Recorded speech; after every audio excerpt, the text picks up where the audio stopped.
Emma Holmes. I graduated from NCSSM, class of 2019. I'm currently on the Kennedy Luger Youth Exchange and Study Abroad program, or YES Abroad program, in Sarajevo, Bosnia and Herzegovina for the 2019-2020 school year.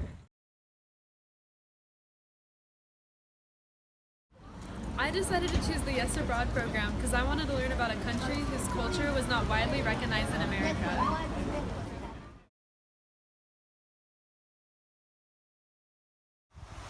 So I learned a lot about how a language connects to a culture because my program isn't just focusing on the language. I'm here to mainly focus on the culture, but because English is spoken so little, especially in older generations, learning the language is a must. So I'm learning BCS, or Bosnian, Croatian, Serbian, which it's kind of like how in English you have American, British, and Australian dialects. So there's different words that are similar but sound different, or said differently and spelled differently. And this divide in the language really correlates to the divide in the population in Bosnia between Bosniaks, Croats, and Serbs. And there's a lot of history in this divide that I can't really go into in less than 5 minutes, but it recently led to the recent war in the 90s and the effects of which are still seen today.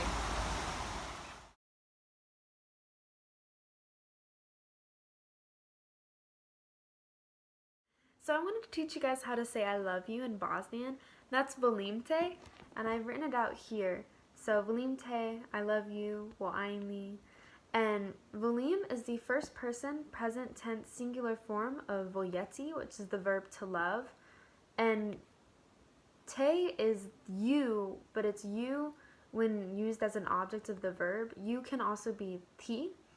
And so it makes for quite a complex grammar system in Bosnian, and it's been a lot of fun learning the grammar here, and it's actually really helped me learn English grammar as well, because I wasn't really taught English grammar in school in America, so it's been really interesting.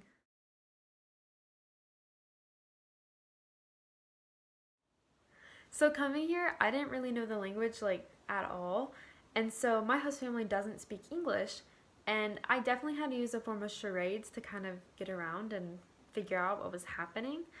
So that resulted in some funny stories on my end, and I think the time when my host family laughed the most was when I was trying to figure out what thunder meant, or what the word for thunder was. So I decided I would use my mouth and my hands, and I went like poof, poof, poof, poof. Yeah, thankfully my host mom understood, and she told me it was grmiti, or which is to thunder.